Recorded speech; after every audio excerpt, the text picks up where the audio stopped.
A new batch of emails released by Citizens United shows deeper connections between the Clinton Foundation and the State Department during Hillary Clinton's time there. Separately, critics continue to press the foundation on what they say were broken promises by the organization stemming from Haiti's earthquake relief efforts 6 years ago. Joining me now to discuss, Blake Rutherford and Christian Whiten, along with Sarah Westwood. Sarah, you had a good article on this today. Give us the details, particularly with respect to the Haitian situation. Of course, we're reminded of that because there's already been massive loss of life because of Hurricane Matthew already. Right. The Clinton Foundation around the world connected their donors with investment opportunities that sometimes were shrouded in the guise of being aid. And nowhere was that more apparent than in Haiti. The Clinton Foundation pumped $60 million in direct aid into Haiti, and they poured millions more into the country by bringing their investors there to engage in deals that were questionable at best. And there's not a lot to show for it. Haitians are still impoverished. For example, the most glaring failure of the Clinton Foundation was an industrial park that was supposed to create 60,000 jobs. Now there's just about 2,000 jobs that were created there, and the land that was taken away from farmers to create that industrial complex ended up displacing hundreds of families. You know, Christian, there's also the controversy with Hugh Rodham, Hillary Clinton's brother.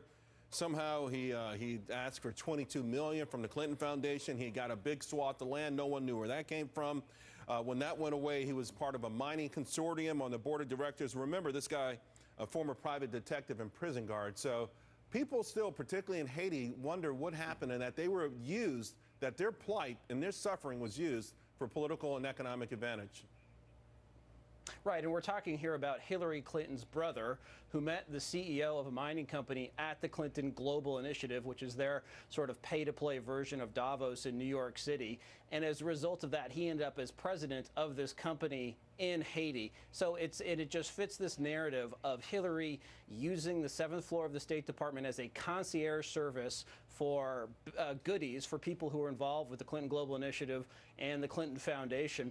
And it's very corrupt, and it's sad. If you look at Haiti, it hasn't really had any progress. You recall when President Obama first came into office, President Bush, his predecessor, and President Clinton got together, said it's going to be different this time after Haiti's last disaster, and it hasn't happened.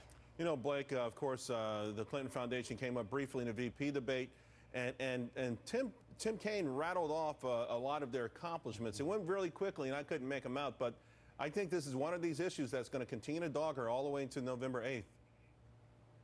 You know, I think the most important thing to think about is how much good the Clinton Foundation has done around the world. It is engaged in thousands and thousands of projects, making a real and tangible difference for people in depressed areas. Certainly we can look at examples where perhaps it hasn't been as successful as it wanted to, but the allegations that this was pay to play and that the State Department was some kind of concierge service simply has no bearing in fact. The State Department has looked into this. This has been asked and answered. Certainly the Clinton Foundation in its size is always going to draw attention, but it's going to draw attention in significant part, Charles, because it was so effective. It has done so much good for millions of people around the world. We shouldn't lose sight of that.